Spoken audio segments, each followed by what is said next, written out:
Well, good morning, everyone. Thank you for joining us for our second in a series of press conferences and events to talk about how the Affordable Care Act is working for millions of Americans all across the country, seniors who are saving money when they purchase prescription drugs, taxpayers who are saving money in lower federal health care costs. And today we'll focus on millions of cancer patients all across this country whose lives have frankly been transformed by the new idea, not so radical to many, that no one should be denied coverage simply because they are sick. No one should have to worry about whether they are going to receive treatment for their cancer just because they have had the misfortune to contract a serious illness, which often leaves them outside the ranks of those that are insured.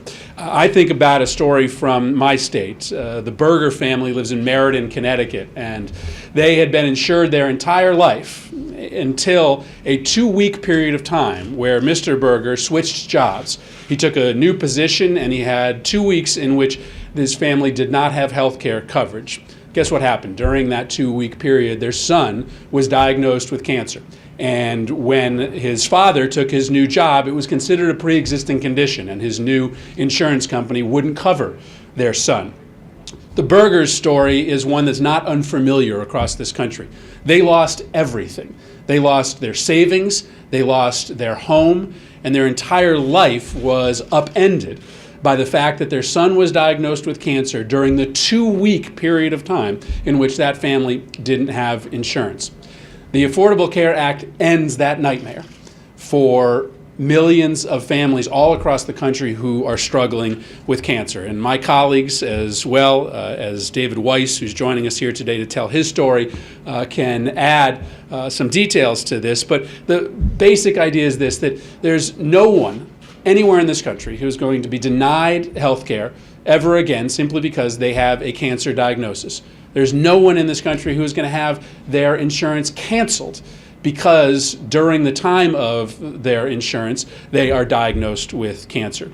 Insurance plans now cannot have annual or lifetime limits on coverage. An AARP survey from 4 years ago suggested that 10% of all cancer patients hit their insurance company's lifetime limit, thus ending their ability to get reimbursement for their care. The healthcare bill ends copays for mammograms and cervical cancer and colorectal cancer screenings. And beginning this year, the legislation mandates that cancer patients can't be denied coverage for approved clinical trials. Now, beyond the financial benefit that comes to cancer patients and families dealing with cancer, there is an enormous psychological benefit that comes with realizing that your struggles to obtain and keep coverage are over. People like Susie Clayton. She's a 2-time, 29-year breast cancer survivor from Connecticut who had been in and out of coverage her entire life. She said, "My entire life depended on being able to maintain and afford good coverage. My family was slowly losing this battle, depleting our savings, our retirement funds just to maintain coverage until the Affordable Care Act." Her premiums went from $1,700 a month to $8,700 a month. And she wrote this: "I believe that everybody should have the right to health care. I also believe everybody has to take responsibility for their health. The ACA is just that avenue. It's up to all of us to participate as individuals for the good of the whole. And I vividly remember the night of that vote when the bill passed. I wept tears of joy, knowing help was on its way. Today, my husband and I are getting the help we need without losing everything we own."